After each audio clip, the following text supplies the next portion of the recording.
Hola, buenos días a todos. Y muchísimas gracias por estar aquí. Les pido, por favor, si toman sus asientos para poder dar inicio a nuestro programa esta mañana.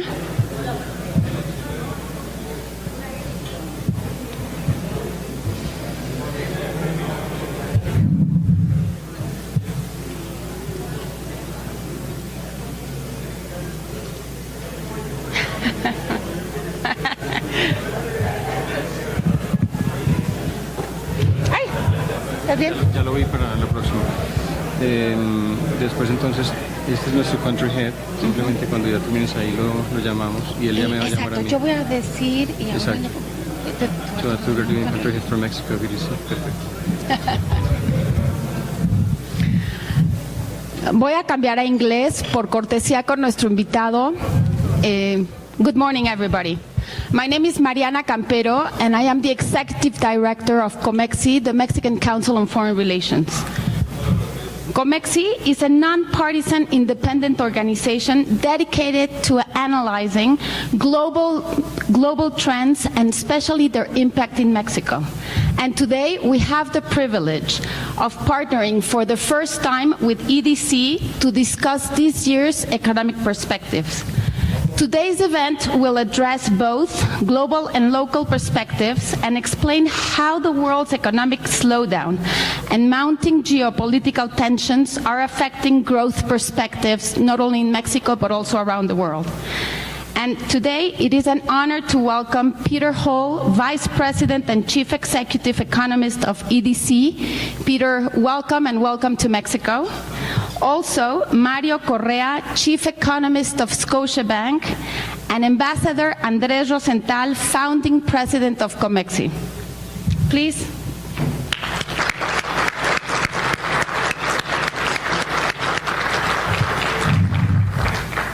Today's agenda will be as follows. Mr. Hall and Mr. Correa will make a 15-minute presentation each approximately, followed by a discussion moderated by Ambassador Andrés Rozental. After that, we will open the floor to your questions and answers. And with this, I will pass the microphone now to Arturo Garduño, the country head of EDC in Mexico. Arturo, thank you very much.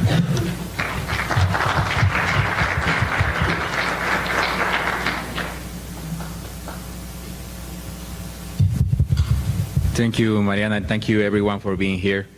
For us at EDC, it's a great pleasure to have you here today. We see this event as an opportunity for us to give back to our customers, our strategic partners, and our clients. So today we have a room full of strong partnerships here that help us to fulfill our mandate, which is the promotion of Canadian export trade. Today we have the presence of some of our key team members. We have Nathan Nelson here, our Regional Vice President for Latin America, who most of you already know. And in a few moments I will leave you with my colleague Jorge Rabe, who is our lead for Mexico City and who will be the master of ceremony today. At EDC, beyond being in the business of trade finance, we believe that we are in the business of long-term strategic partnerships. We really see the relationships that we have in market as something that goes beyond a simple financing transaction.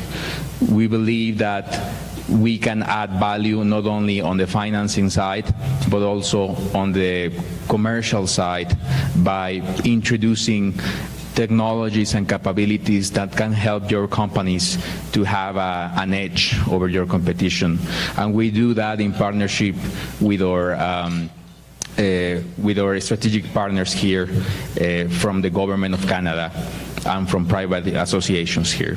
So thank you again for being here today.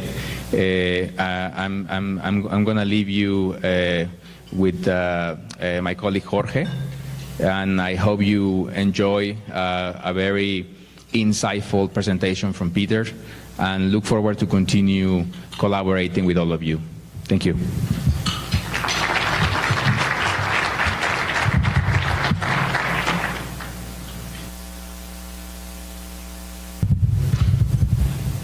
Bonjour, good morning, buenos dias. First of all, I would like to introduce myself properly. My name is Jorge Rave. I am EDC's representative in Mexico City, and today I'll have the pleasure of being the Master of Ceremony for this event. On behalf of the organizers, the Embassy of Canada in Mexico, COMEXI, and EDC, I would like to extend my warm welcome to all of you for attending this conference, Economic Forecast for 2019. 2019 is a very important year for Mexico and Canada as we are celebrating the 75th anniversary of our diplomatic ties, which were formally established in January of 1944. The embassy will be commemorating this important milestone through a series of key events that will be held throughout the year, so please stay tuned and make sure that you are following all of us on social media. Before I continue, I want to acknowledge the presence of Ambassador Pierre Ali, who is actually on his way here from Canada. He's made tremendous efforts to be here with us in spite of the snowstorm that hit Ottawa yesterday. I'd like also to acknowledge the presence of our colleagues and friends from the Délégation Générale du Québec, Madame Stéphanie Allard-Gomez, qui est avec nous aujourd'hui. The representative of Mexico of the province of Alberta, Mr. Klaus Budner, and the representative of Mexico of the province of Ontario, Ms. Shannon McCarty, who just came to Mexico a few weeks ago. I also want to acknowledge the presence of the Trade Commissioner Service, who is represented today by Mr. Guy Boileau. Mr. Boileau will give us a few remarks on behalf of the embassy, so I will invite him to just come to the stage.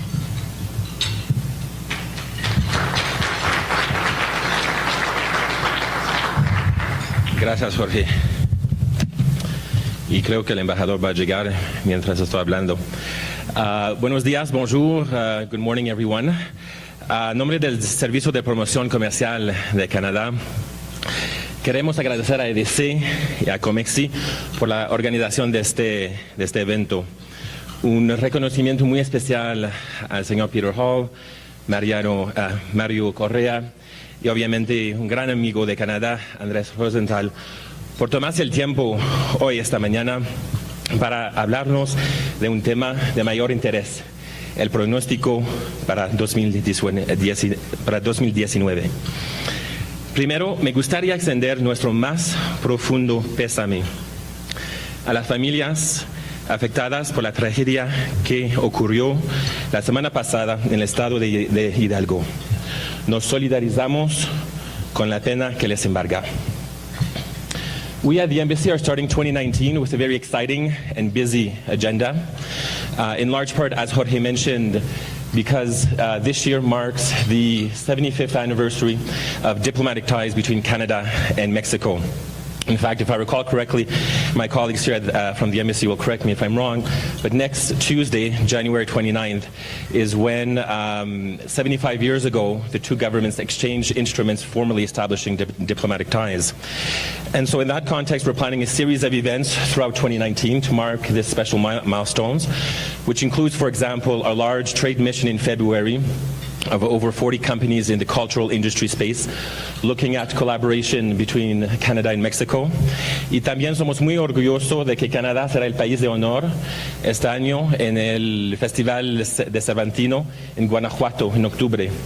Tendremos un Canada House destacando tecnologías y talentos canadienses. Entonces, les invitamos a participar en ese gran evento en Guanajuato. We're also starting the year on a very strong footing with the new administration of President Andrés Manuel López Obrador. As most of you know, in October, the embassy organized a large mission of seven of the current secretaries that visited Ottawa, Montreal, and Toronto. They met with their Canadian counterparts. They met with private sector representatives and had a range of discussions from agricultural trade to energy, to human rights, security, and so on. And so in that context, we are looking forward to working with all of you here today as we move forward in 2019 in collaboration with the Canadian Chamber of Commerce, with EDC, with our provincial counterparts and our Mexican friends, of course, COMEXI included, in working hand in hand with the new government to further deepen and strengthen this important relationship. Thank you very much.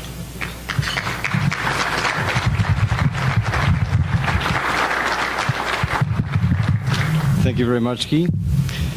So I'm pleased to say that the ambassador is in the house. So Ambassador, welcome to our event. Thank you for joining us. We know that you were brave enough to fight winter, so appreciate you being here. Thank you very much for your attendance. Now let's get down to business. Allow me to introduce our distinguished panel for this morning, starting with our moderator, Ambassador Andrés Rozental.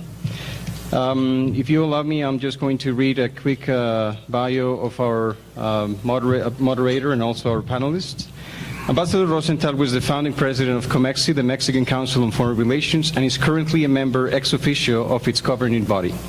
He is a senior policy advisor at Chatham House, member of the International Institute for Strategic Studies Council, and sits on the operating board of a Center for International Governance Innovation. He served as Deputy Foreign Minister of Mexico from 1988 to 1994, Ambassador to Sweden from 83 to 88, Permanent Representative of Mexico to the United Nations in Geneva from 82 to 83, and Ambassador to the United Kingdom from 95 to 97, as well as various responsibilities within the Mexican Foreign Affairs Secretariat and abroad during his 35-year career in the Mexican diplomatic service. Since 1994, Ambassador Rozental has held the lifetime rank of Eminent Ambassador of Mexico. He is an independent board member of Ocean Wilson Holdings and Wilson Sons in Brazil, HSBC Bank in Mexico, where he chairs the Remuneration and Succession Committee and sits on the Audit and Risk Committee. Ambassador Rozental holds advisory positions with Toyota, Brookfield Asset Management, a Canadian company, Ingredion, Diageo, and AT&T. He is president of his own consulting firm, Rozental and Asociados, which advises multinational companies on their corporate strategies in Latin America.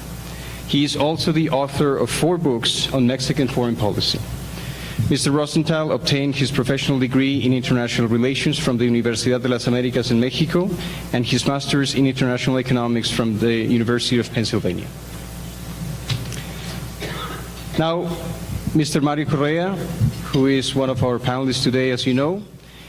Mr. Correa is an economist graduated from the Instituto Tecnológico Autónomo de México, ITAM, has 3 decades of experience in the economic financial sector, and currently serves as the chief economist of Scotiabank in Mexico.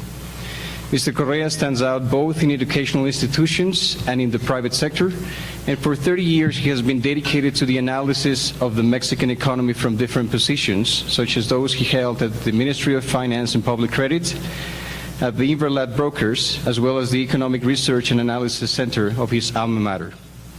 Because of his wide experience, Mr. Correa is an economist consulted by various media outlets and is often invited to several fora to provide guidance on economic issues. And finally, our colleague, my friend and colleague, Peter Hall. Peter Hall joined Export Development Canada in November of 2004. With over 30 years of experience in economic analysis and forecasting, Peter is responsible for overseeing EDC's economic analysis, country risk assessment, and corporate research groups. In addition to preparing strategic advice for senior management at EDC, Peter is a featured speaker at conferences, international roundtables, and policy fora. He also regularly appears in television, radio, and print media, commenting on world economy and Canadian international trade issues. He produces a widely circulated print and video weekly commentary covering an eclectic range of current global economic issues. Prior to joining EDC, Peter directed the economic forecasting activities of the Conference Board of Canada. He has served as president of both the Canadian Association for Business Economics, a 600-member association nationally in Canada of professional economists, and its largest chapter in Ottawa. Peter has degrees in economics from both Carleton University and the University of Toronto. With that, I'm just going to ask our panelists and our moderator to come up on stage, and I would welcome you.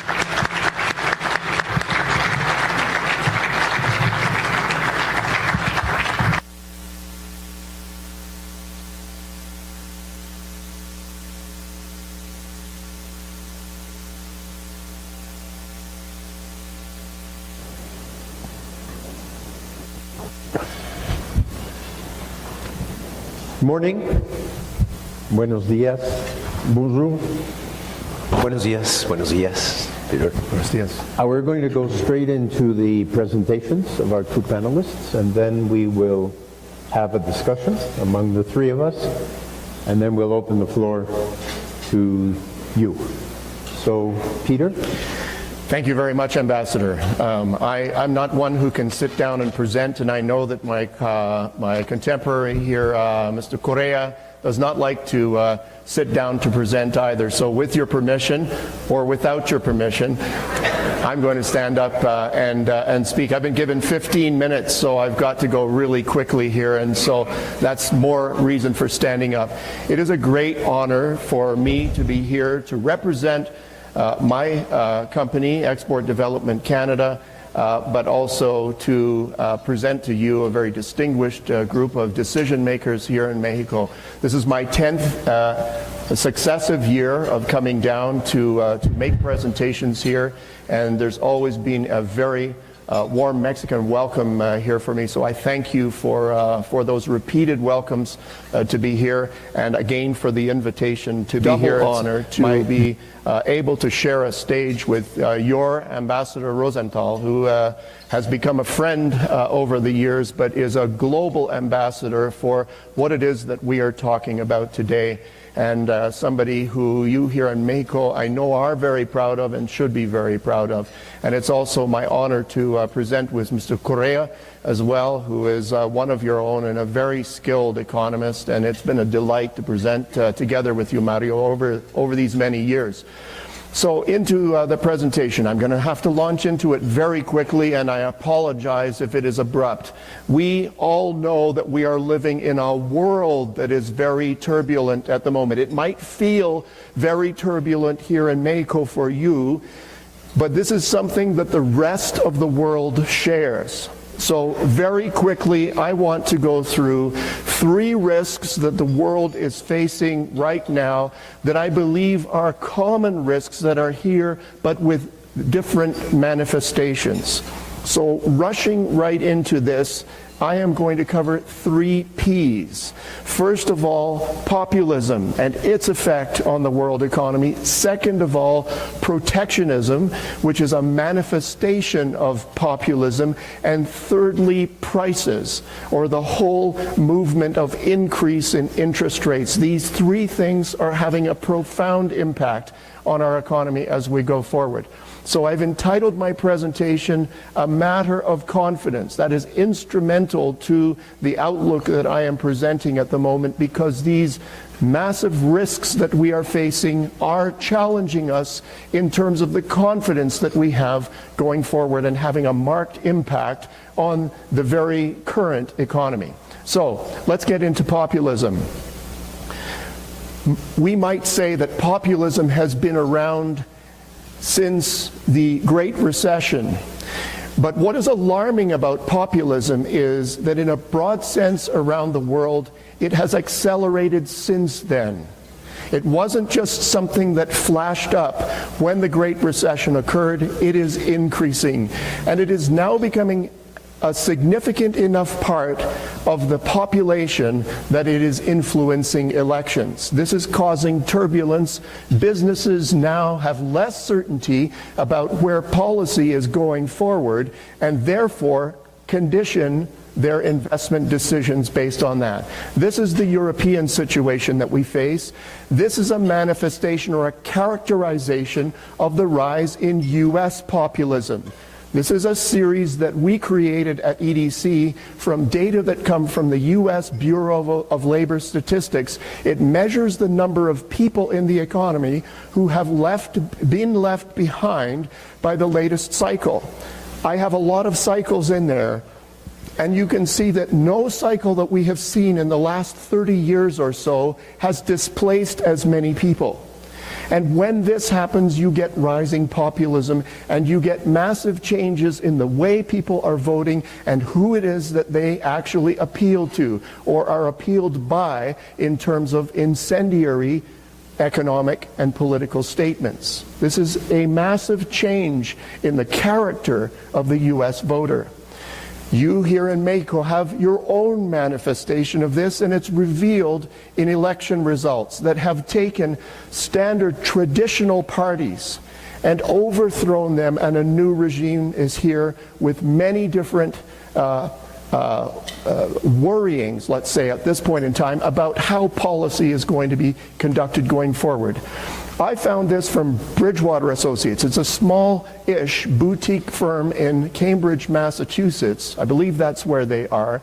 And they actually did newspaper and political analysis of elections and how they have been conducted, and the extent to which parties have been anti-business at the time and anti-current political paradigm. And this is a very alarming characterization, because it is saying that we have not had as much populism since the 1930s, and it has actually risen very quickly.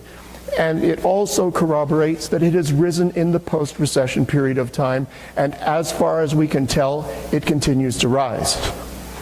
So this makes it very difficult to make decisions. As we have met with companies down here, and as I have the privilege of going across Canada and talking with Canadian exporters, there is a common theme. The common theme is that there is plenty of business to facilitate now. But the difficulty is in making investment decisions for the future, because the future is now much less certain than it was before. It's much less certain politically. Well, let's move forward to the next topic, protectionism. Protectionism reared its ugly head back in 2008 and 2009, when stimulus was being poured out in the world economy. A key concern of each economy was to keep as much of that stimulus inside of their borders as they possibly could. And so instantly, some of the greatest beneficiaries of globalization became protectionist. So many years on, we have to ask ourselves, now that is being turned into policy, or it seems to be turned into policy by the Trump administration. Your biggest customer and Canada's biggest customer.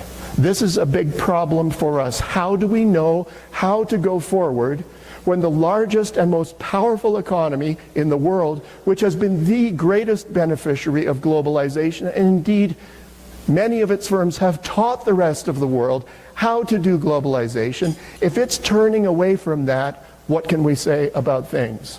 Well, I want to share with you this morning that you here in Mexico and we in Canada are wiser than the rest of the world about this phenomenon. Why is that? Because we have an agreement. We have a signed agreement now that we believe is actually going to be enacted in U.S. legislation in spite of the midterm election outcome, because we now know a bit more about what the game plan is. This is how it works. If this is the continuum of a trade deal, let's say on the right-hand side is the deal that we already had. This was where things were under NAFTA. This, however, on the other extreme is what was said at that point in time. This is the worst arrangement that has ever been made between nations like ourselves. We need to tear it up. We need to build a wall. We need to put border adjustment taxes in place. Things that would fundamentally alter the spirit and the law of an arrangement like this. Well, of course, we all got very perplexed by this, wondering if the contract was going to change. And now we have the text. And what has happened after all of that rhetoric? Well, roughly speaking, here is where the deal is at. We have a modernized, upgraded, updated deal that has actually taken articles from the Trans-Pacific Partnership, which was torn up by the U.S. administration, and used inside of this deal to actually improve it, to make it better. There have been some adjustments that have been made. But clearly, the U.S. did not get everything that it was asking for inside of this deal. Here are 4 issues where we can see where NAFTA was, we can see what was asked for, and we can see what the actual outcome was. And without going into any detail, time doesn't permit me to do that, what was asked for was not nearly achieved inside of these areas. So what does that lead us to conclude? Well, what is being said by the administration about the current deal? Well, it's gone from being the worst arrangement that was made between nations like ourselves to being one of the best deals that's actually out there, with not a whole lot of change. Now, if we can take those comments at face value, what is the conclusion that we can make out of this? The administration's moves on international trade are not fundamentally about wrecking globalization. That's what the rancors sounded like. That's what the political campaign sounded like. But if the real game plan is to create stronger architecture, then what we can conclude is that out of this, globalization is actually being made stronger. That's a very surprising outcome that leads to very different business responses. So here is our timeline of how we see the TMEC agreement going forward. And up until now, it has respected every deadline. And we believe that it's in Americans' best interests to respect those deadlines. Even Democrats are in states that call themselves, or that call Canada their number one trading partner. There are 32 states there. There are 9 more states that call Mexico their number one export partner. Millions of jobs are tied up in this, as I've commented in the press, the Mexican press this week. So we believe that will go forward. Okay, I am going to move forward to prices here. I don't have much time to go through this. Those of you who were here last year will know this because it is the exact same presentation, but it's even more relevant this year. What is happening with respect to liquidity in the world economy? This, by the way, is also instrumental with respect to business investment decisions going forward. So, back prior to the great financial and economic crisis, there was a lot of cash in the system. Businesses were very efficient about how they were managing their money. Along came the financial crisis and we hoarded cash. And in order to shore up or to instill confidence that the international financial system was not going to collapse, a third heap of money was put into the system called quantitative easing. Now, this wasn't just one lump. It was wave after wave of money inside of the system. And essentially, it dropped into the marketplace when nobody needed it. Consumers were too indebted. They were trying to reduce their debts. Businesses had overinvested. They didn't need to embark on big investment decisions, so they were holding on to their cash. Where was this cash to go? Well, it went into the marketplace. And it drowned successive levels of the bond market.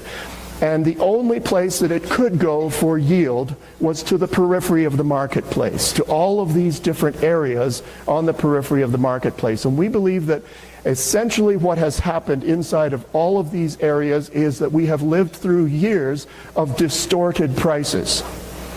Now that might sound radical, but we had a proving point. If this was really the case, then when this system unwound, this is the way that it would generally happen. With all this money parked on the periphery of the marketplace, it would make its way back either through the bond market or leapfrog over it altogether. We would have corrections happening inside of all of these sectors on the periphery of the marketplace. They would be going in the opposite direction of the economy.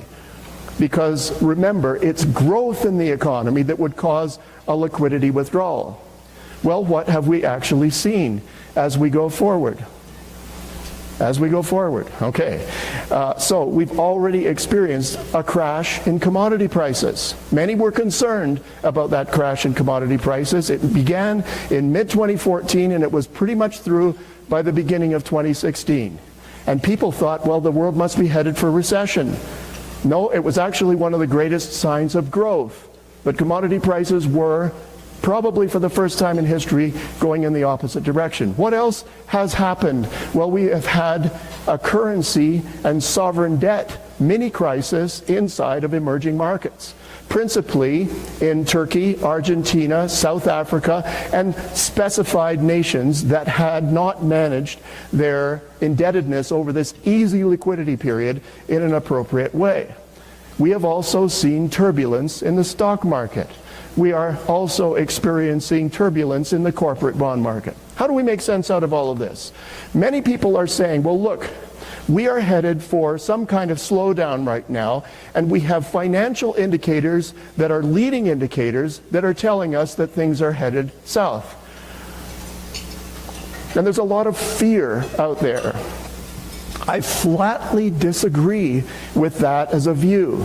From the perspective of these financial sectors, the rules are broken. The commodity price crash of mid-2014 saw copper prices collapse. Copper has a PhD in economics because it's able to see the future, and it blew it this time. It was not an indication of recession, it was an indication of the opposite. I believe in our recent stock market turbulence, we can't depend on that going forward because of the distortion of the removal of liquidity. And the same is true for yield curves inside of the marketplace. They are being distorted as well. Well, if that's the case, then your business investment decisions cannot depend on these standard indicators. In fact, for these three risks that are in the marketplace, only populism and its potential to actually change political systems and policy is the thing to worry about here.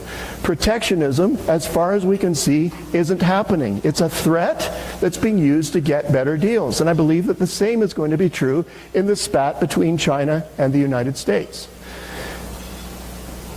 We've developed a country vulnerability index to keep us straight on this, and my only message to you today is that Mexico is not on that list, so everybody can breathe easily about that. There are other nations that are on that list, but Mexico is not one of them.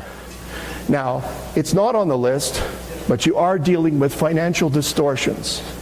Now, what is the story that we tell around this? This is essentially a political risk premium. We are in the dark zone, not knowing what the current administration is actually going to do.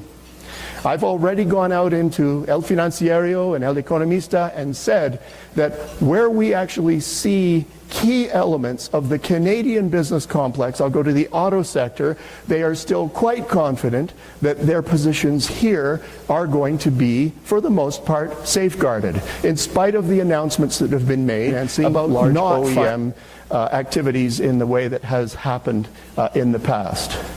I have to give you a little bit more on why I believe that fundamental growth is strong around the world.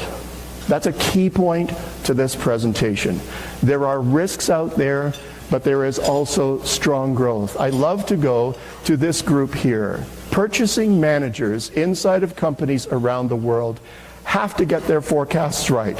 If they are perennially pessimistic, they're never ordering enough. They have to spot order things at high prices just before production, and they get fired because their forecasts aren't right. If they are always optimistic, they're always ordering too much. They're left with excesses in inventory, and companies can't handle that these days. So those guys are let go. And the ones who survive are the ones that have good forecasts. And we poll them around the world. We don't do that, but IHS Markit does. And this is a characterization of how they have been feeling. It tells us a lot about what's going on in the world economy. And I know what you're thinking. At the end here, where things are going yellow and red, we've got an uh-oh moment happening in the world economy. There is concern about growth. Do you know what they're telling us is the reason for the concern? Policy uncertainty. It's not fundamental business that is going on. They're continuing to process that. Do you know in the United States, nothing has changed. Look at, they're green all the way through. They are still feeling very bullish about things going forward. Why? Because they are reacting to the orders that are coming in, the orders that around the world are still fundamentally strong. So we have this very unusual paradox. We have strong growth, and we're questioning it with policy decisions at the moment. So what is it that I can say, that I can put on the table for us who are involved in our own populism situations, not sure of where to go? We are trading economies. We need to know where to make our next move. I'm going to go quickly to my takeaways here.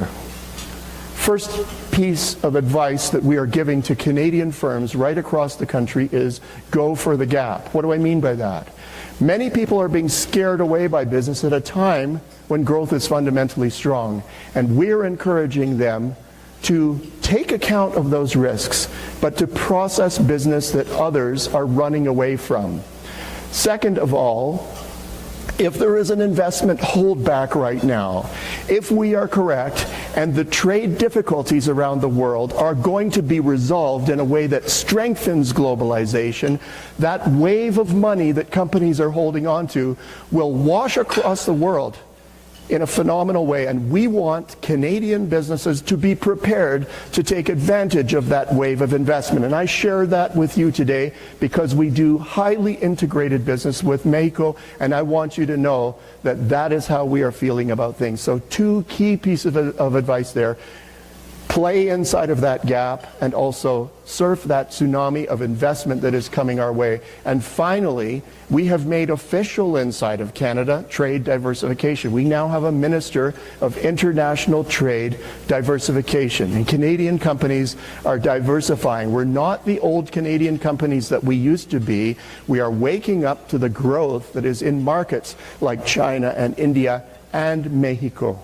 And we are doing business here in ways that we haven't done before. And so I, as a representative of our export credit agency, am happy to talk with you because that's how we are talking around the table inside of Canada. And as turbulent as these times are, we are ready to talk and to do business with you. And with that, I will pass over to Mr. Correa. Thank you very much. Something? Well, thank you, Peter. It is always a pleasure to be here and have the opportunity to say something about what's happening to all of you. And I'm very excited to share our presentation. Can we go to the next presentation, please? But before starting to talk about the economy, I have it here. I do have the control.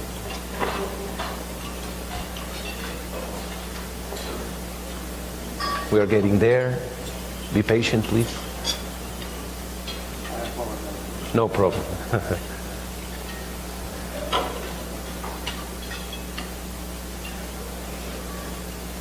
Wow, that was all for 15 minutes. That's amazing.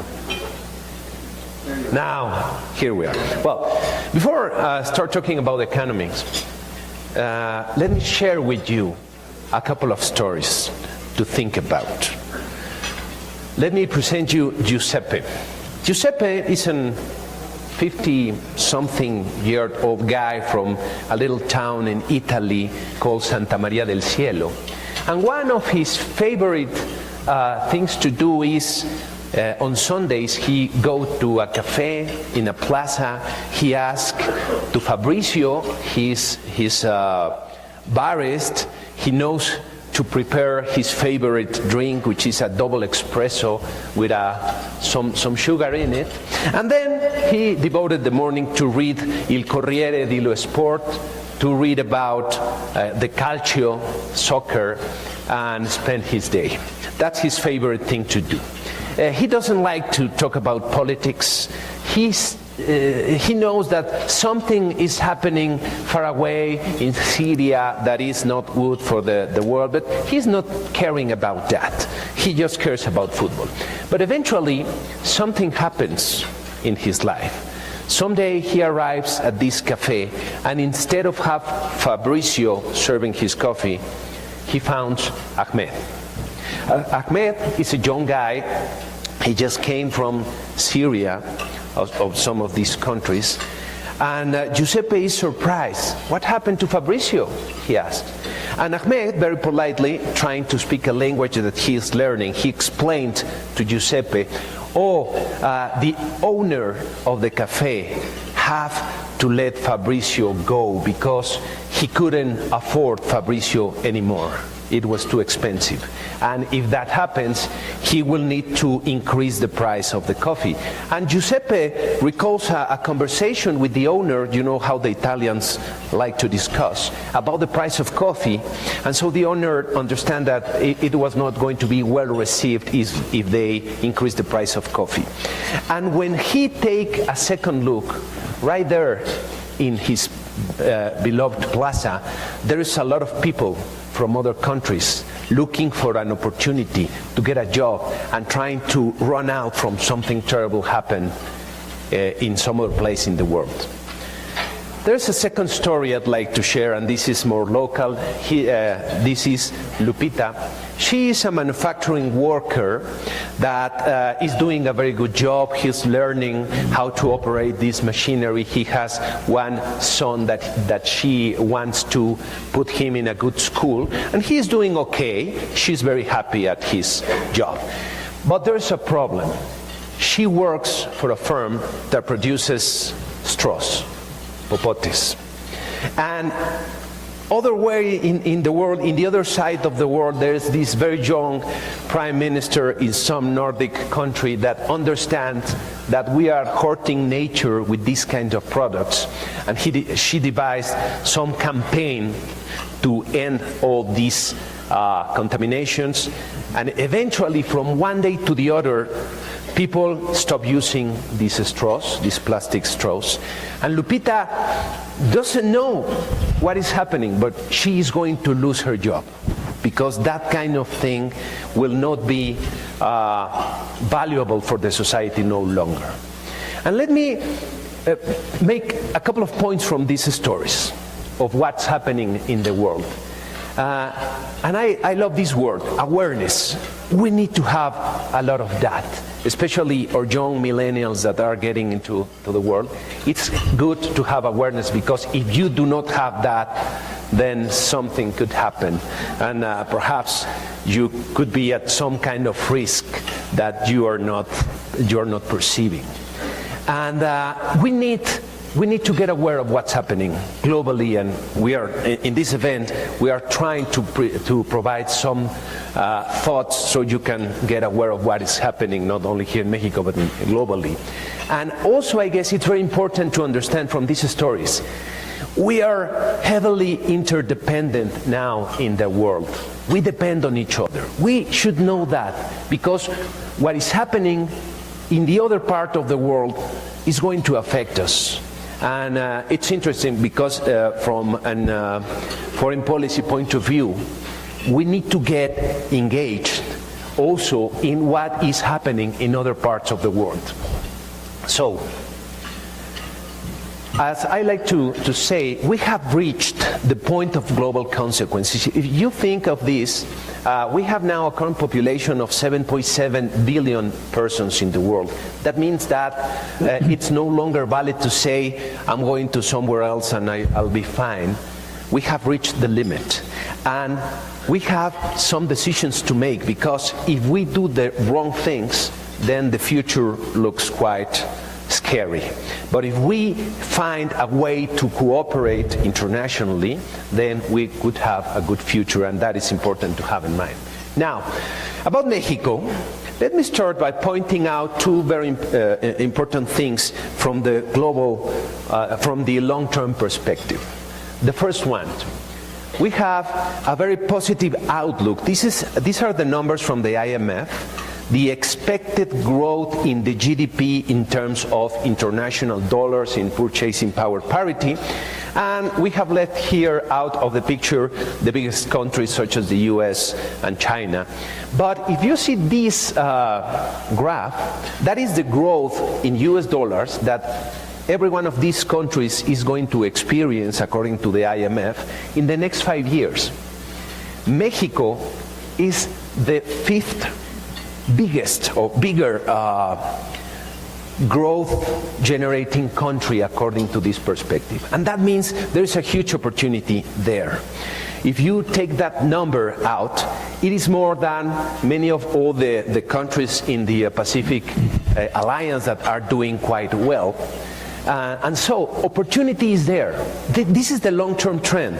Yes, there is a huge opportunity here in Mexico. We are facing a tough long-term, short-term scenario, but we are going to talk about that. Another positive factor, we have a young population that is growing. You can see here the economically active population in the past years. It's growing. But this demographic bonus is running out. You can see here in this other graph the number of people between 15 and 65 years, and they are going down. So trying to build an estimate of the active population, we are thinking that in the next 5 years there are going to be close to 5.1 million people entering the labor force here in Mexico. Many countries doesn't have that kind of power, of people power, of working power at their disposal. So that's positive for Mexico. But it is also a challenge because we need to provide conditions for these people to get a job. And yes, the clock is ticking. The longer we spend time not doing the right things, we will get this opportunity vanishing away. Now, talking about 2019, yes, I love, as you can see, I love pictures because I guess they send powerful messages, and this is the picture for this year. It's going to be, well, some people say that if every problem has an opportunity there, if you can see it. So this is going to be a year of a lot of opportunities or a lot of challenges. The first one that we have here is to get some gasoline. As you know, we have some troubles, but we are doing relatively well with this first challenge of the year. And let me just, in 15 seconds flat, show you how this global environment, that I perceive like this, is going to be very difficult for the new government to sail in. Please pay attention because this is what happened in the world, explaining this rough environment.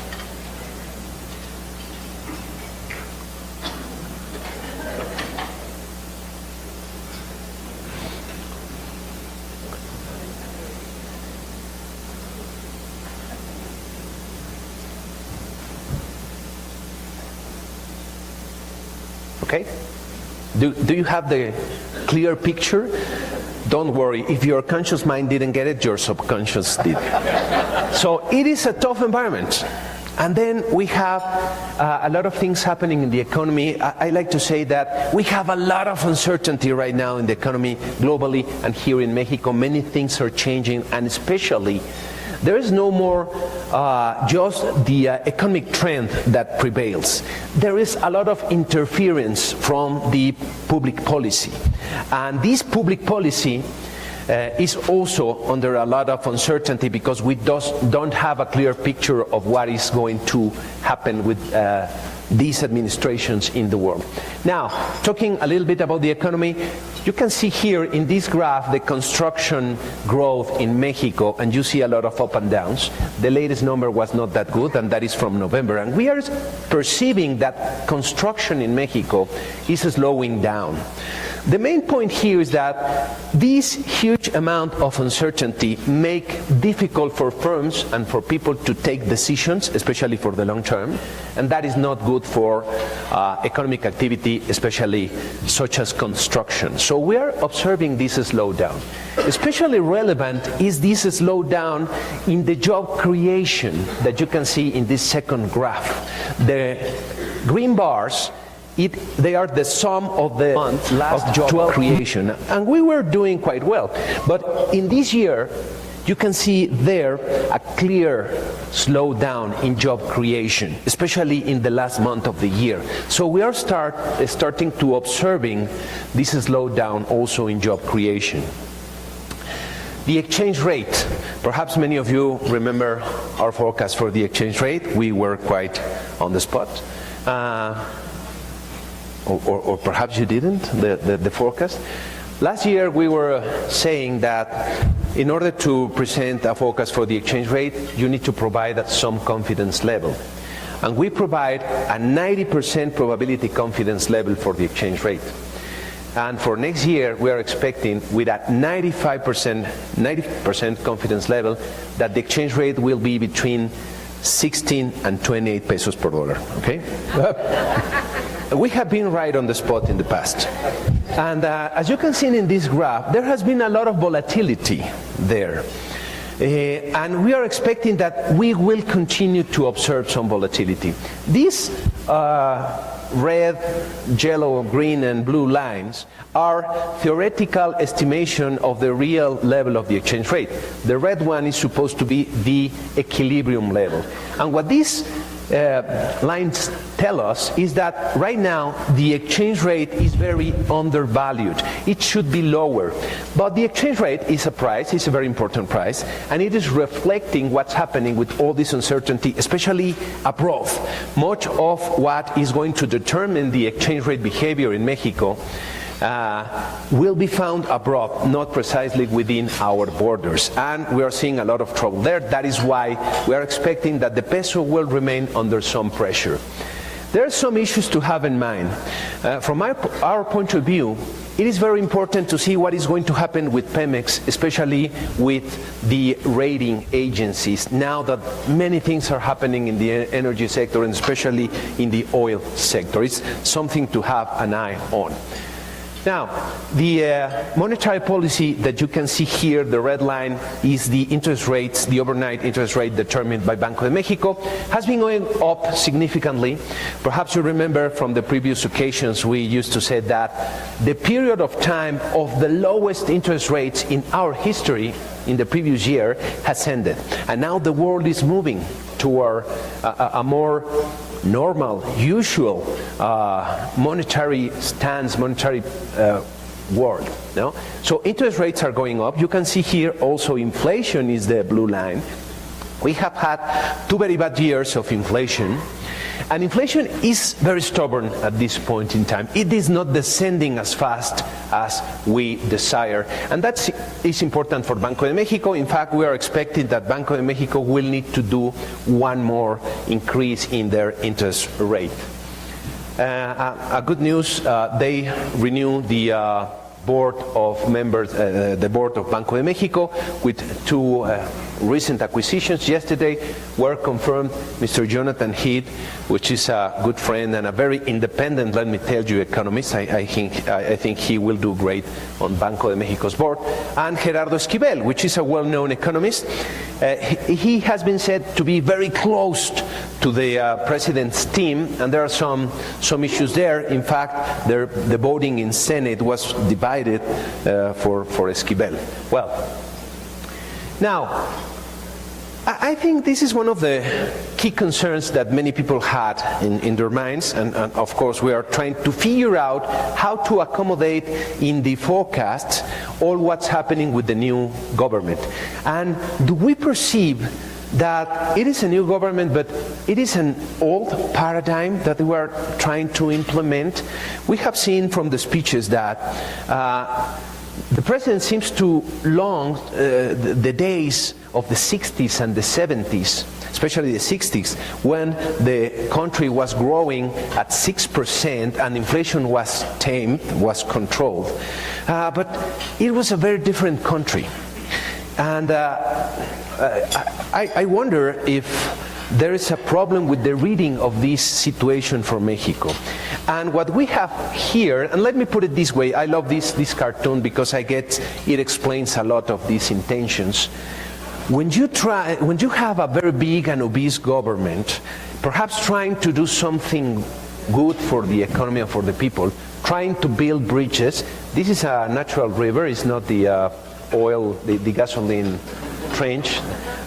They are trying to build bridges, but the problem is that usually those bridges go to nowhere with no population served, and in doing that they pass above all the established economic activity that there's in place. And we are seeing a lot of that intentions. Some of them perhaps could be debatable. to have higher public spending, especially in infrastructure, is not a bad idea. To have social programs, if they are well designed, that is not necessarily a bad idea. It is very important to keep in line the public finances to maintain fiscal health. They are saying that they are going to maintain that fiscal health, and that is positive. But there is a huge centralization, especially of power in this administration, and we have learned from history that it is not the best thing to do when you have a lot of power concentrated within the government.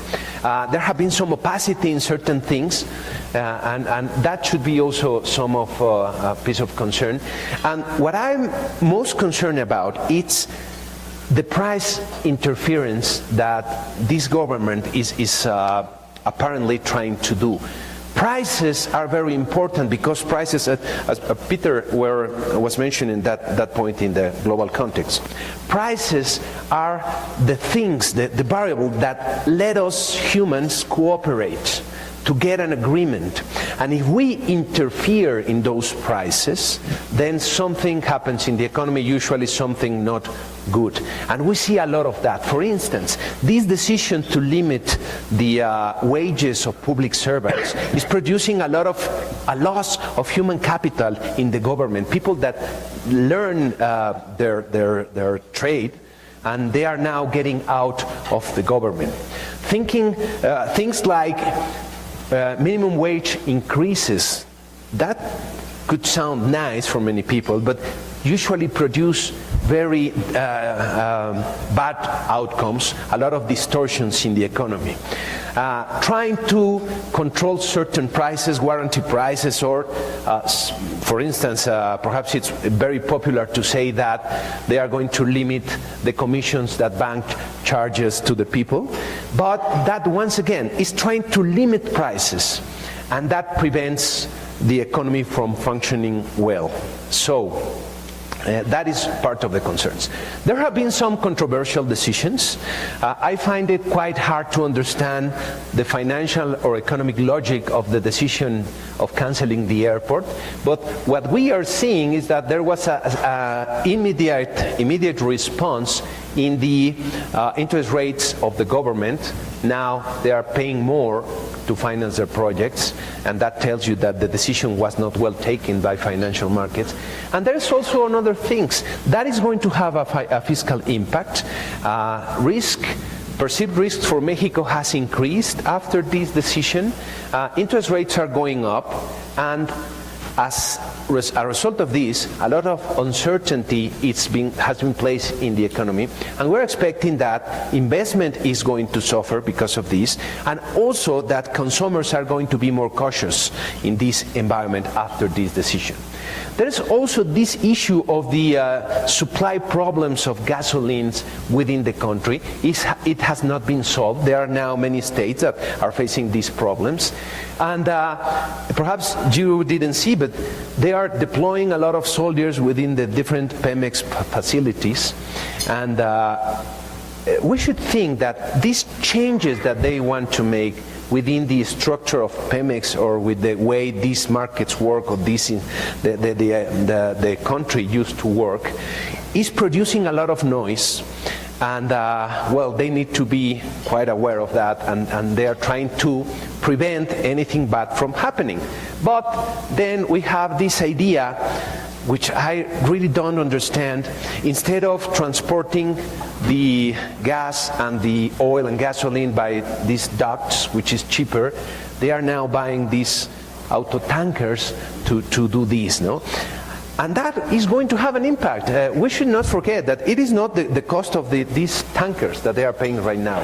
It is the cost of maintaining that system of delivering through time that could have an impact on the budget. Well, there's also the visit that the people from Pemex pay to New York City, and that was perceived with not good eyes, as you can see I hope you can see in this graph. There was a significant increase in the yields from Pemex bonds just after this visit. And of course, this tragedy, this horrible tragedy that took place in Tlahuelilpan, Hidalgo, a couple of weeks ago, and I guess we should really think about why this happened. And I can't understand that what were those people thinking to getting into a river of gasoline trying to get out something. And I guess that it is not only a problem of certain ignorance from these people, but also of what they are perceiving. And if the message, the narrative that they get is that they could go to have some gasoline from the state, from Pemex, it's a steal act, no? But they are thinking that, well, it's a way to get even with the system, and I'm a poor guy, and I can go there, and nothing is going to happen because we see that in the news, every people, or many people in the country is doing that in other parts, and there has been an accident like this. Then they can go to do that. And then a horrible tragedy took place. The soldiers were there. They tried to prevent the people to getting into the gasoline river, and the people get violent, and there was going to be a confrontation. Sorry, perhaps for the next time we could have an English to English translator, and that would be better for the talk. They tried to prevent that, and people didn't take the word of the soldiers, and we have this big tragedy. But I guess that we should have a look on how not only the energy sector is doing in the country, but what is happening with the rule of law, what is happening with this history, this narrative that we have in the country that if you are poor, it is justified to commit certain acts, even though they are not right, such as stealing from the state. We should think about that, and we need to address that issue. Well, now, there have been some positive messages. The budget that was presented by Hacienda was well received by financial markets, and it was well received because what they did was they tried to accommodate all the most cherished projects for the president, which amounts to 252 billion pesos. They trying to accommodate that in the budget. But they keep saying that they are going to pursue fiscal target of 1% of GDP primary surplus. That's a good thing to know. That they are saying that they are going to be responsible, financially, fiscally responsible. That's the good thing to know. But the real question is if they are going to deliver on this promise to maintain fiscal discipline. Because, just to give you an idea, something that happened, there was a significant cut in spending on many ministries and in certain headings of the budget. One of those was to the public universities, and there was a huge protest, and they decided to go back on this. And also from the support to the agricultural sector. And they went back from this, but what they did was just increasing the spending and increasing the income just by an estimate, no? Not a clear measure to increase this income. So there's some doubts about the delivery. Now, these are the forecasts for this year. I'm going now more rapidly. This is Banco de Mexico's view. And let me just present this chart. It's a fun chart. And what Banco de Mexico tried to present here is the central trend tells you that the economy could grow 2%. But they are opening this fan. Every new shade of red there, it's a 10% scenario, a scenario with a 10% higher probability to happen. So you end up with a 90% probability. And what Banco de Mexico is saying here is that with 90% probability, growth could be between a mild contraction to 5% growth. And what they are telling us is that it is very difficult to perceive what is going to happen because there's a lot of uncertainty. This is our scenario for this year. We are expecting a slowdown of the growth to slow down to 1.6%. We are expecting a significant impact on investment, a contraction of 3.2%, not only because of all this uncertainty, but also because of the bottlenecks that are going to take place in the government, with all these people coming out from the government with the intention to centralize all the purchases of the government, and with the intention to move the different ministries to different cities of the country. We are expecting that consumer will be more cautious, and there is going to be a slowdown in consumption to 2%, from 2.6 to 2%. Job creation is going to suffer. We're expecting a significant lower number in job creation. Inflation will remain stubborn, above 4%. We are perhaps the most pessimist about this number in the market. But there is an issue there with inflation, and if something, it's very easy that inflation will not go well. If you take the usual month-by-month behavior of inflation of the last 10 years, and that is going to be repeated, then inflation could be around 4%. So that tells you that the fight against inflation continue. We're expecting interest rates, exchange rate, some depreciation of the exchange rate to a level of 21.4 pesos per dollar by the end of the year, with a lot of volatility in between. And so this is the scenario. Perhaps it's not the brightest, but it's not a terrible one also. We are facing some challenges here. And now I'm ending with a couple of things. What to do in this environment? What recommendations could we give you? And this is from the firm's point of view. I like to separate two dimensions in this recommendation. What I call the real decisions. If your firm is going to buy some piece of machinery, you are going to install some software that is going to make you more effective, more profitable, that decision perhaps doesn't change. You need to do that. If you are becoming better at what you do, you will still need to do that. But from the financial point of view, I guess that we need to take care on a lot of issues, starting by making a good checkup of your financial situation. How are your customers? Are you in a position to sustain some significant shock in your sales, or perhaps a delay in your collections from clients? It is a good time to make this kind of analysis and take the necessary measures. If you, for instance, depend a lot on the US dollar, then perhaps it's time to get some hedges or to be very disciplined buying dollars. If you have long-term debt at variable rates, then perhaps it's time to get a fixed rate and change your debt. But that depends on the situation on your firm. Just to end, perhaps you already know, it is going to be 500 years since Leonardo da Vinci this year. It's going to be some festivals there. Very interesting guy. Let me end with this quote of Leonardo da Vinci 500 years ago. And he used to say that, learn to see, realize that everything is connected to everything. And he was talking about the economy, of course, perhaps prior to Adam Smith. And well, I appreciate all your attention. Please think on this. And please, Mr. Rozental, it was a pleasure being here to you this morning.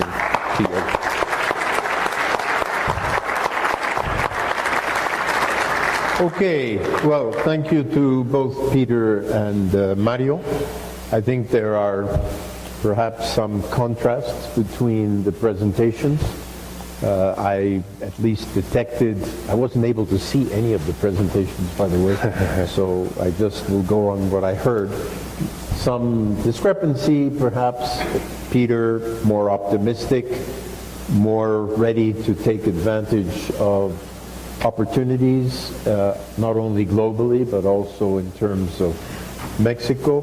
And Mario, a little bit less optimistic, looking forward with lots of uncertainties as to how to even go ahead and project what is going to happen. And I think one of the key takeaways from these first 50 days of the López Obrador administration in Mexico is that there is so much uncertainty as to where we are going and what's going to happen that it is very difficult to make any serious projections. I think you can go to the 16 to 20 peso exchange rate, or you can go from 1% growth to 2.5% growth, or in case of Mr. López Obrador, 4% growth, and really not know which of all of these is going to take place. I think this administration has had perhaps more chaos around the initial days of the government than is usual. although we've always had some instabilities and uncertainties every time a government changes in Mexico, even when the governments come from the same political party. But I think it's more evident now than it has been before. The other interesting point is something which we have always seen in Mexico, and that is that people outside of Mexico, investors, analysts, economists, politicians, see Mexico in a more favorable and more positive light than we do here at home. We're always a little bit more negative about what's going on in Mexico than from observers and investors and so on from outside of Mexico, and I think that's also clear from these two presentations. Peter basically presented a favorable investment climate for Canadian companies in Mexico, particularly in the automotive sector. I think there's more uncertainty in the energy sector because we really don't know what's going to happen. At the end of the day, this government has a good social agenda, one which I think is high time a government had in Mexico, but the implementation of the social agenda is, I think, lacking in terms of how they're going about it, specifically on how to finance the very ambitious program that's on the table. I think we perhaps could have a quick discussion among the three of us on a couple of points, and then we'll open up for a Q&A session for the last maybe 20 minutes of the time that we have available. And I would point to two or three things which I would like Peter and Mario to comment on. One is if you look at Mexico today from outside of Mexico, you will compare Mexico to other emerging markets, to other places around the world where your business opportunities may lie. And I have always found, as I go around doing discussions and hearing points of view from investors and from bankers and from politicians abroad, is that Mexico, when compared to Turkey, Argentina, Brazil, Russia, China, India, still represents, from the point of view of the external observer, a better deal, a better option than many of these other countries for different reasons. I don't go into why people look at Turkey differently from how they look at Mexico, but there are clear indications that from outside, Mexico still represents for many investors, both foreign direct investors as well as portfolio investors, a good opportunity. If you look at it from within Mexico, we don't compare ourselves to Brazil, we don't compare ourselves to Turkey, we compare ourselves to where we are today versus where we were and where we would like to go. And there I think we have a very clear difference on how we see each other. So Peter and maybe Mario, you could comment quickly, very briefly on that. And then we'll go on and talk a little bit about my favorite subject, which is foreign policy, and what's going on in terms of Mexico's international relations very quickly. Okay, so if I can just sort of launch into this. Yes, Mexico versus the rest of the world until I would say early fall of last year, you could do a cross comparison of Mexico versus other emerging markets on currency fluctuation. And there were stark contrasts that were there. There were three basic categories that economies would fall in. An emerging market with very little currency fluctuation, and Mexico fit into that basket, or that bucket of nations. It wasn't until there was a political risk premium thrown into that there was volatility. So up until that point, On basic fundamentals, very little movement. On the other extreme, there were the Argentinas, the South Africas, the Turkeys of the world, which were seeing very significant depreciations. You know, everybody was shorting their currency out there, and they represented the other extreme. In the middle were a group of nations that had made, let's say, policy missteps or had turbulence going on. I pick on Brazil here with the Lava Jato going on, and with political turbulence, uncertainty about who was actually going to be in power. And their currency was right in the middle of those two buckets. So, you know, that was based on fundamentals. Fundamentals like what? Good fiscal management, solid monetary policy management, and the independence of that institution, proximity to the United States market, competitiveness versus China. You understand, I mean, Mexico's position with respect to China. It used to be 11 times more expensive or cheaper to hire a Chinese worker than a Mexican worker back in 2000. And in that intervening period of time, you are dead even with China. And that's not because of something that Mexico has done. Chinese labor prices have been shooting through the roof. And so that is a key advantage. The last thing I will pick on is something that Mario mentioned inside of his presentation, and that is the demographic dividend. You might be pessimistic about certain elements of that inside of the economy, but that is a massive advantage for Mexico going forward. Why? Because most nations in the world, including emerging markets like China and Russia, actually, have declining populations. And in order to progress further, they need to engage in something that I would like to call importing labor without moving it. Locating businesses inside of population-rich countries as a means of enabling themselves to continue their production. That's a phenomenal advantage that I believe is vastly undersold inside of the Mexican market. That's all I'll say. Thank you. Perhaps I would like to bring this point of what has been happening in Mexico in the last years and how the international investors could perceive us. What happens in a country, economic growth usually is explained by the amount of resources that you have and the way you are using it. And yes, Mexico have a lot of work, a lot of young population to be as an advantage. In the previous years, we have also had a lot of capital coming to the country. But even though we have been rich in those factors, economic growth has been well below par. Why is that?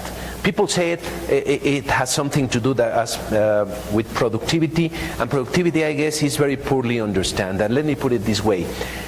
I guess that at the end of the day, productivity tells us how are we cooperating as a society together. And there is an idea that it's very debatable, it's a debate that has been through many times, that for an economy and a society to do better in terms of economic growth and development and prosperity, there is a range, a continuum that could be measured by the rate of interference of the state and the government in economic activities. And what Mexico has been doing in the past, since the 80s, with this so-called neoliberalism enters the country, is start moving. Well, the first part was correcting the distortions that were inherited by the populist regimes. But after that, we have been moving in this continuum to a more free market economy in which the government is more constrained to certain activities. For the investor points of view internationally, that is more favorably perceived than when you move the other way around, when you are moving to have greater influence from the government and the state in the economic activity, in the decisions that people in the country takes. And in Mexico, in these latest years, we have been moving in one direction, and now it is perceived that we are going backwards in this direction. And from the international point of view, where comparisons are important, we are watching now Brazil that was the other way around, and they now are start moving in the direction of less government and state intervention. And it's very funny because there it was perceived that this huge intervention from the government produced a lot of the problems of corruption and impunity that they have. And now the turn to the right is a way to solve this problem. And in Mexico, it seems to be the opposite. From the international point of view, I guess, Brazil is going to look better and better for international investment. And Mexico, I'm not sure if that positive view that we have from the past from international investors are going to be maintained in this changing world and with these changes that we are experiencing. I think that's a very good point, although I should point out that the statistics today show that if Brazil has become more attractive, it's mainly for Brazilian domestic investors, not so much for international investors. So people are still looking at Brazil with, to some extent, the same vision that they look at Mexico. What is going to happen? What kind of a government is Mr. Bolsonaro going to have? How is he going to deal with his Congress, where he has 30 political parties that he has to deal with? I just lost my microphone. You're on again. I'm back. Okay. So I think that that's still an open issue. As it is here in Mexico, because one has to be fairly honest about how this new government in Mexico has begun its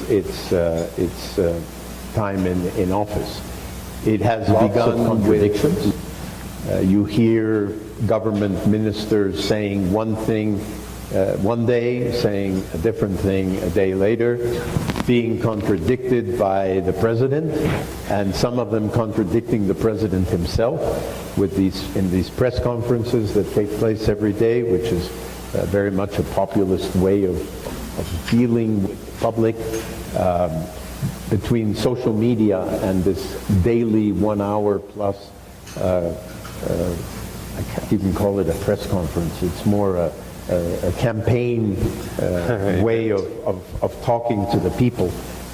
It's very difficult to be able to know exactly what's going to happen.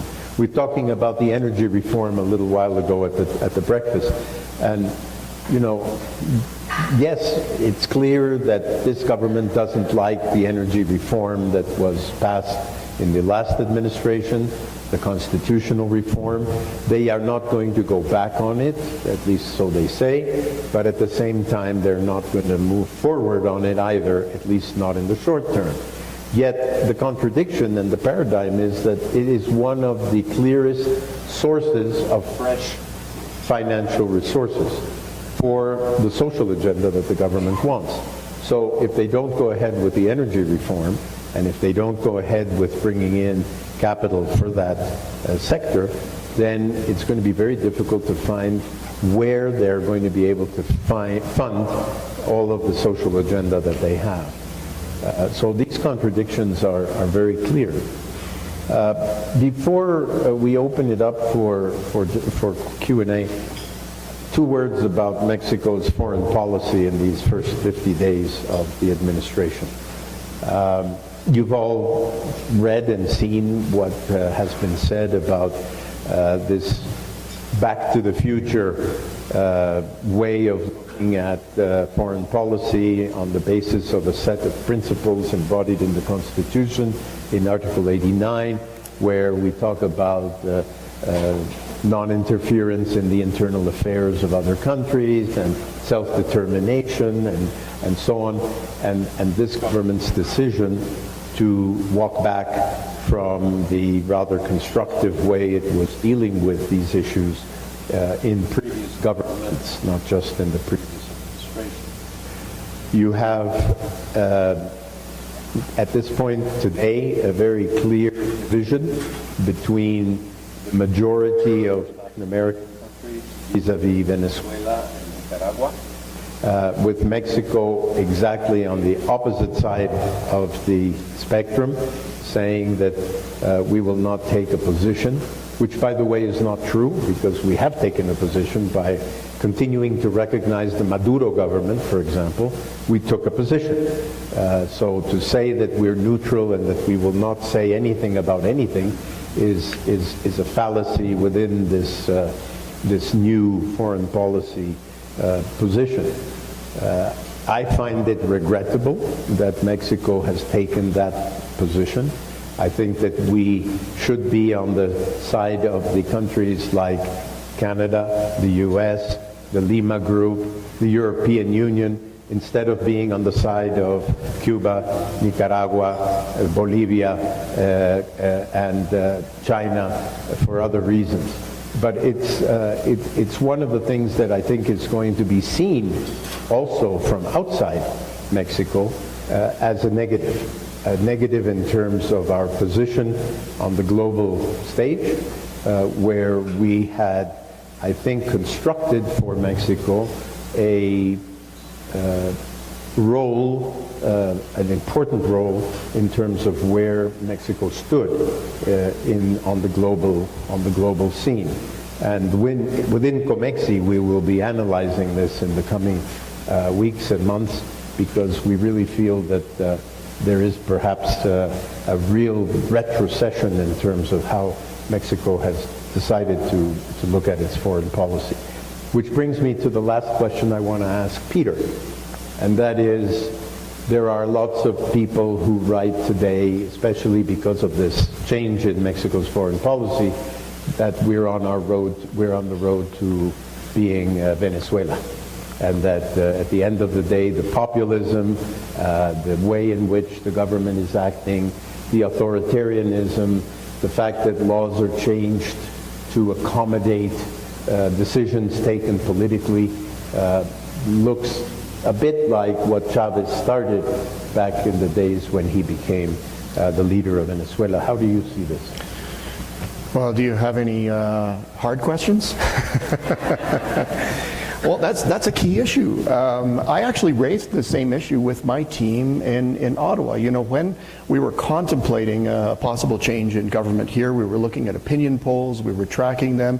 It certainly wasn't looking good. I asked them the same question, and they really shut me down on that one. What's interesting is, I come into the market here, and we've met with certain key Mexican businesses, grupos that are quite significant, and this topic has come up more than once. There is worry inside of the economy that that Mexico could go down the same road. I think I'm going to answer this not as a political risk analyst as much as an economist, and say, well, when I do a compare and contrast of the two different situations, if you're going to embark on an aggressive policy of intervention and sort of welfare-sponsored growth inside of an economy, you need to have a means of bankrolling that. So first point on that is PDVSA was in a very different situation than Pemex is in right now with respect to cash flow and being able to actually underwrite an adventure like the Chavez adventure. The second thing is that Mexico's integration with the rest of the world, and primarily North America, makes financial indicators very sensitive to instant movements in policy that are perceived as being derogatory, not just in the immediate run, but in the longer run as well. And those signals, two main signals there, one would be in financial indicators, the other would be in direct investment intentions. Mario went into some detail about the investment hesitation and how that's being manifested inside of Mexican GDP numbers at the moment. Well, there's a lot more that can come off the table very quickly if policy missteps are made. So what we are also hearing is that there is a great sensitivity to what the sources of growth are in the Mexican economy by this administration. I pull all of that together and say there isn't the bandwidth to move on that, because the negative reaction would be very obvious to average people very quickly. Thank you, Peter. Mario. Perhaps just to emphasize, I agree with Peter that in order for populism to work, you need to have a lot of money, a lot of resources to spread within your groups. And the situation in Mexico is quite different from that of Venezuela, especially in the oil sector. Chavez get an oil price of $10 and then went all the way up to more than 100. So he had a lot of money and a lot of time to do what they did. Here in Mexico, we don't have that kind of space. Public finances are in the line between health and illness. And I guess that they are well aware of that. As long as they really maintain the fiscal discipline, then the amount of money to do crazy things will be limited. And I guess that's a key point, and that is what we should keep an eye on. As long as the debt remains stable, the public debt, they could do some changes in the budget. They could try to produce these social programs that could be debatable, but that could happen, and we will not be on our way to become Venezuelan. Okay, well, thank you to both. I wish we had more time because there are lots of issues that have been brought up in both presentations and also in the discussion, but let's go to our audience. And please identify yourself, be brief, don't make speeches, ask questions if you have them, or say that you don't agree with what somebody has said, but keep it short. Hi, I'm Claudia Avila from the Mexican Association of Industrial Parks. I would like to know what do you think about foreign direct investment flows worldwide, and especially inflows into Mexico, in the context of the perspective you have mentioned, the potential growth of the world from the productivity point of view, but not necessarily from the uncertainty point of view. Okay. We'll take a few questions because I think it works better that way, and then we'll give our panelists a chance to answer. At the bottom, there is another question. All the way there at the bottom, yes. Hi, my name is Eduardo Arcos from Control Risks, and my question is, from a Canadian perspective, what are the sectors that are going to be kept in watch from Canadian companies? For example, we've seen that the sectors that have benefited traditionally from Canadian investments, such as mining, are there any new sectors opening up in Mexico where you're foreseeing growth and opportunities? Thank you. Another one anywhere? No? Mariana.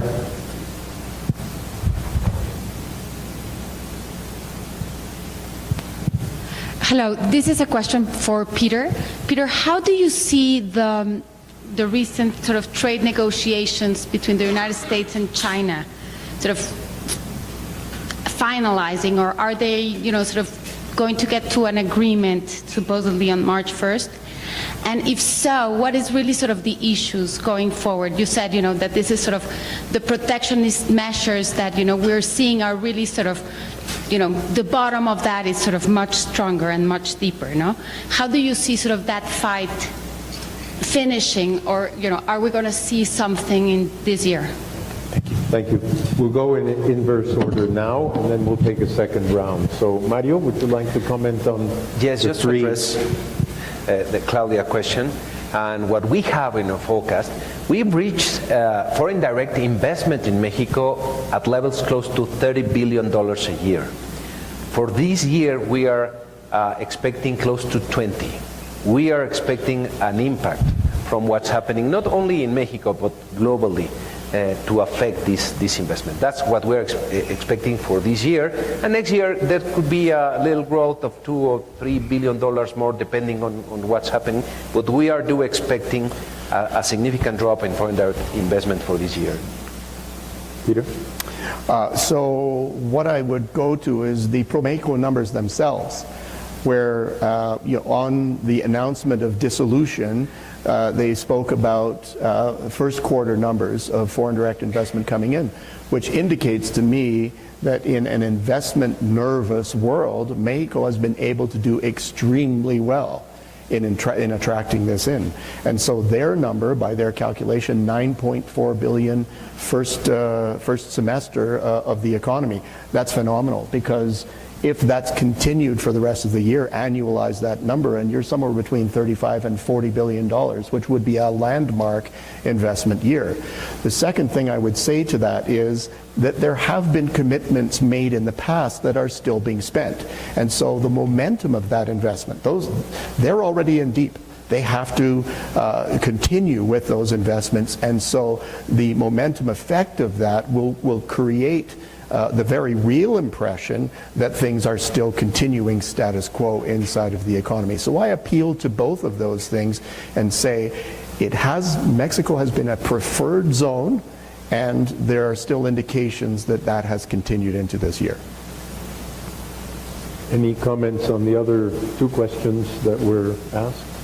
Peter? They were for Peter. Yeah, I think they were sort of directed to me, but Mario, if you want to chime in, more than happy with that. So Canadian perspective on sectors as we go forward. So certainly mining and the whole energy complex is a very strong one. There are synergies inside of the sector. What we have been able to discern from a meeting or two that we have had inside of the energy sector, and we have more meetings to go forward, so I don't have a full sense of what people with boots on the ground here are thinking with respect to the mining sector. The administration, from the signals that we see them sending out, want more production. That is the goal. And the means of achieving that really are who can actually facilitate the increase of production better. And if that happens to be a local company, if it happens to be a joint venture, if it happens to be some kind of facilitation that is partly domestic, partly international, the opportunities still seem to be there. Well, thus far, that's a message that I can take back to Canada's oil patch. I have a deep set of relationships inside of Canada's auto complex. And I wouldn't say that this is as rock solid as a survey, but with respect to attitudes from key decision makers inside of our parts complex, which have significant investments in places like Saltillo, Monterrey, and Querétaro, they are continuing with a status quo approach to things. They're actually reasonably bullish about things going forward. Light manufacturing has great potential, and I would say, given global dynamics of demand and supply, let's not forget about food. There isn't a lot that's going on in that sector, but it is one for the future to watch that I believe is very, very important. Mario, no comments on that? I think also to add to that, both Canada and Mexico have learned the lesson from the way in which the United States has behaved recently, risks and that we face, both of us, both of our economies, in depending as strongly as we do on the U.S. economy.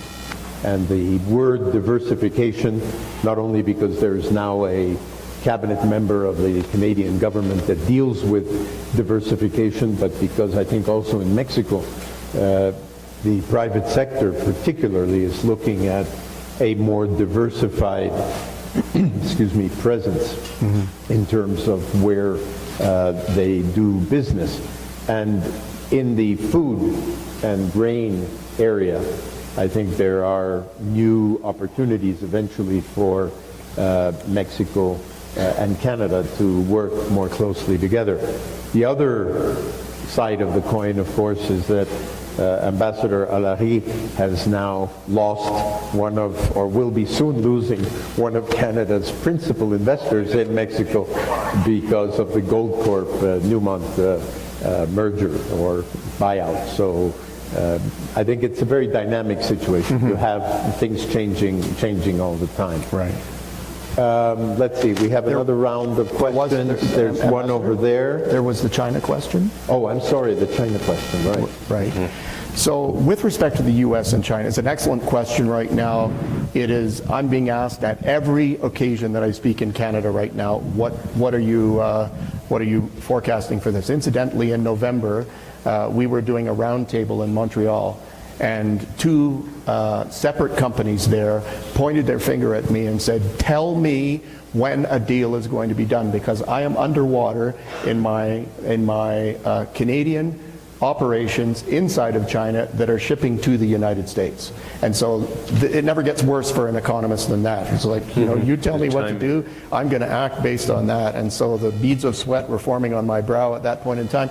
But we had already thought very carefully about our story when it came to that. Look, a 25% tariff on half of what China sends to the United States is very painful for America to bear, because they have experienced at least 30 years of price suppression inside of their economy by principally American companies going to China, devising supply chains that brought goods back to the United States year after year, leveraging the comparative advantage of China. To undo that with a 25% tariff all of a sudden would send a message to the very heartland of this president's constituency, and that they don't like. There are no single group of people in the world that I believe are more price sensitive than Americans. So this is very painful for them. Now take that and magnify that to the effect over in China. Everybody thinks, well, China's very resilient, China will barrel through, China will make decisions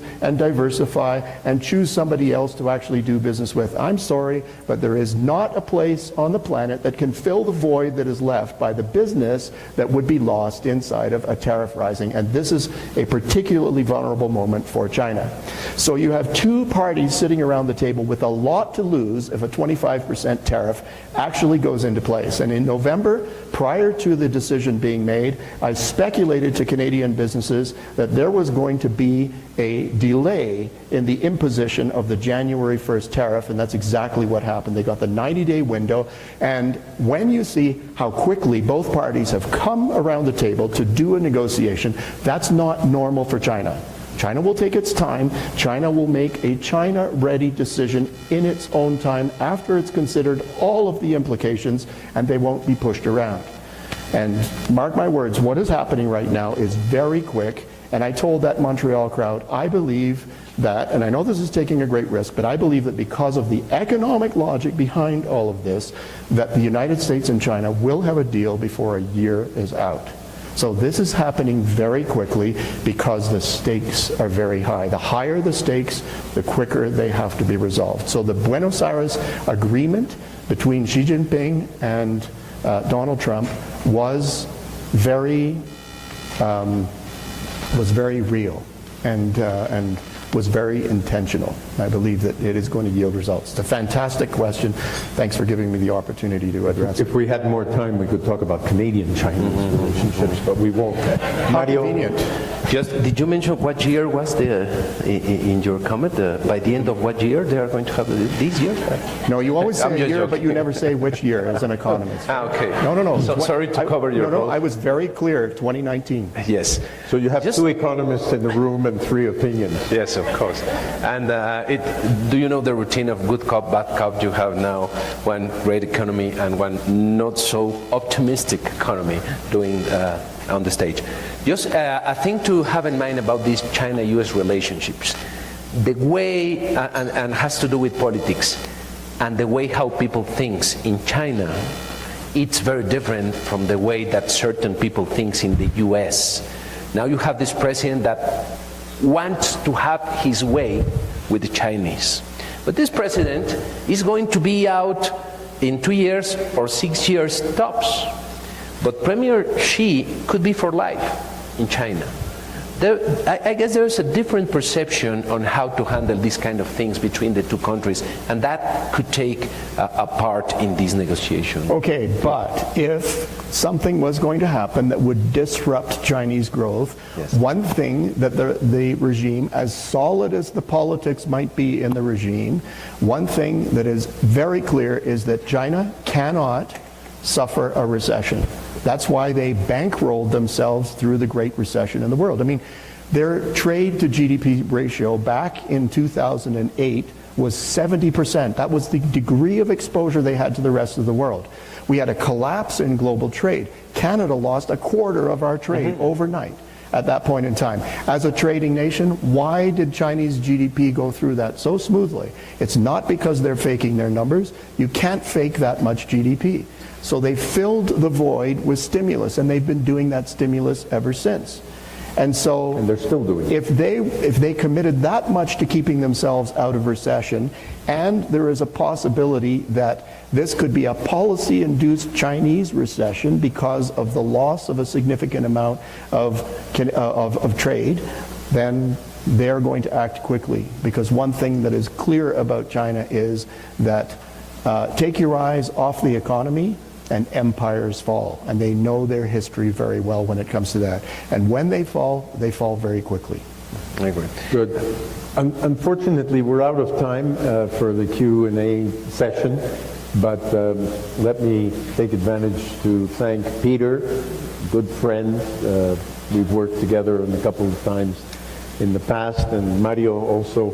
I think it's been a fascinating set of presentations and discussion.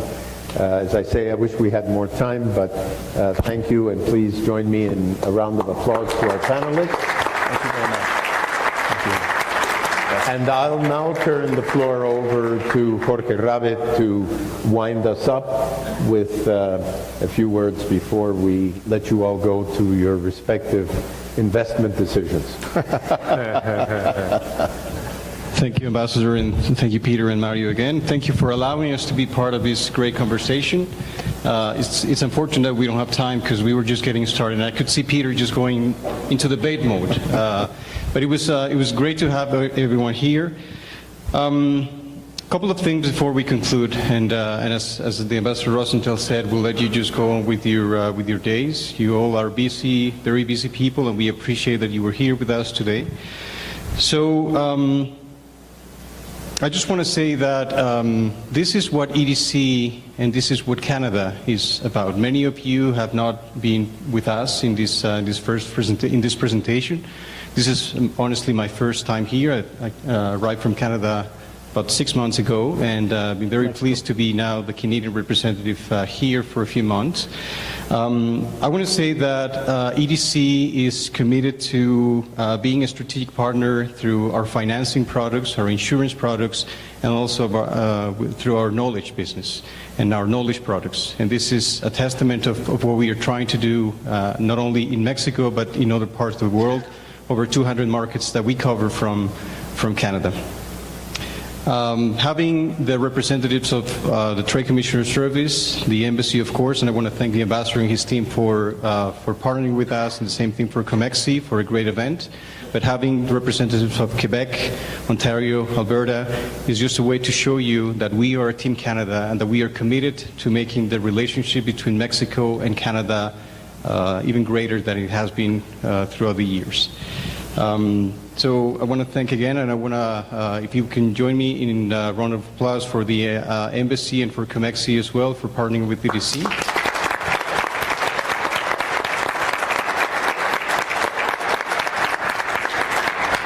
And just before we conclude, we'd like to present the recognition to our guest speakers. So, Mario. Muchas gracias. Gracias. Como siempre, un placer tenerte. Muchas gracias por tu buen humor y por estar con nosotros. Ojalá me dure el buen humor. Muchas gracias. Ambassador Rozental, thank you very much for your participation. Obviously, the voice of reason amongst a group of wise people, of course. But thank you again for joining us today, for being a great moderator. Thank you.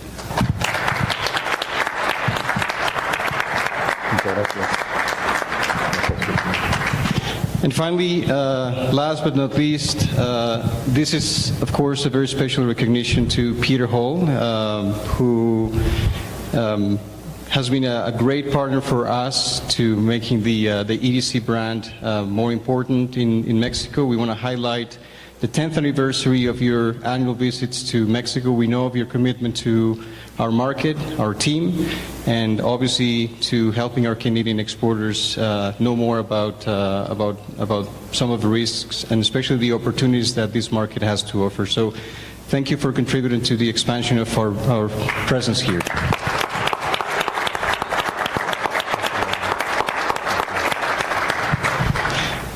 So, ladies and gentlemen, mesdames et messieurs, avec celui-là, on va conclure la présentation d'aujourd'hui. Thank you very much. Muchas gracias por acompañarnos. I want to thank all of our guests for being here with us. We hope to see you again in January of 2020. And have a great day, and thank you again. Thank you. Thank you, Peter.